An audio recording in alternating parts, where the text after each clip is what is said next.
Hello, કેમ છો બધા? જય શ્રી કૃષ્ણ. કાજલ કિચનમાં તમારું સ્વાગત છે. આજે આપણે છે ને રાજકોટની એકદમ ફેમસ એવી ગોરધનભાઈની ચટણી બનાવશું. તો આ ચટણી માટેના ઇન્ગ્રેડિયન્ટ્સ તૈયાર છે. મેં અહીંયા 1 વાટકી જેટલા ચોપ કરેલા ગ્રીન મરચાં લીધા છે, 1 વાટકી જેટલા કાચા સિંગદાણા લીધા છે, 1 લીંબુનો રસ લીધો છે અને 1 ચમચી જેટલું મીઠું અને 1/4 ચમચી જેટલી હળદર લીધી છે. તો ચાલો આપણે ચટણી બનાવીએ. એક મિક્સર ગ્રાઇન્ડરમાં સિંગદાણા લેશું અને પહેલાં એને ક્રશ કરી લેશું. તો આપણા સિંગદાણા કચરા ક્રશ થઈ ગયા છે.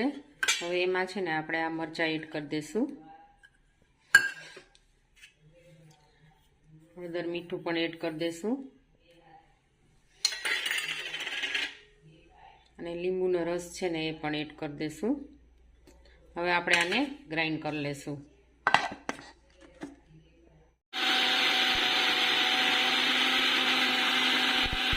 જો આપણી ચટણી છે ને ગ્રાઇન્ડ થઈ ગઈ છે. હવે આપણને થોડીક આનું ટેક્સચર થોડુંક હાર્ડ લાગતું હોય તો આપણે આમાં થોડું પાણી એડ કરી શકીએ.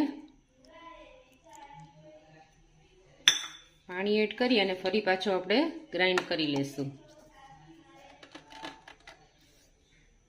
જો મેં અહીંયા પાણી એડ કરી અને પાછું ગ્રાઇન્ડ કરી લીધું છે. તો હવે આપણું ચટણીનું છે ને એકદમ સરસ ટેક્સચર આવી ગયું છે. હવે આપણે આને એક બાઉલમાં કાઢી લેશું. તો જુઓ, આપણી રાજકોટની ફેમસ ગોરધનભાઈની ચટણી રેડી છે. આ કોઈ પણ સ્નેક્સ સાથે બહુ સારી લાગે છે. થેપલા, પરોઠા, ભજીયા બધા સ્નેક્સ સાથે આ સારી લાગે છે. અને આ ચટણીની મેઇન ખાસિયત એ છે કે આમ બહુ ઓછા ઇન્ગ્રેડિયન્ટ્સની જરૂર પડે છે.